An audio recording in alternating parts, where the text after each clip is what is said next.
მადლობა. მე ხომ სინანული გამოთქვი ამასთან დაკავშირებით. სინანული გამოთქვით და ამბობთ, რომ კლიენტის ინტერესი არის მთავარი და ამიტომაც ადვოკატის გვერდისავლით შევდივართ. აი კლიენტის ინტერესზე ვლაპარაკობთ.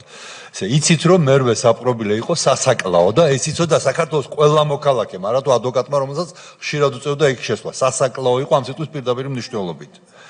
2011-ში მართლა და კვირას ბზობა დღეს, როცა ჩიტი ვერ შეფრინდება. გირეკავთ, არაუფლებამოსილი პირი გეუბნებათ, რომ წითელი ხალიჩებით დაგხვდებიან, შეგიყვანენ და ხელს მოაწერინებთ ყველაფერზე, რასაც გეტყვიან.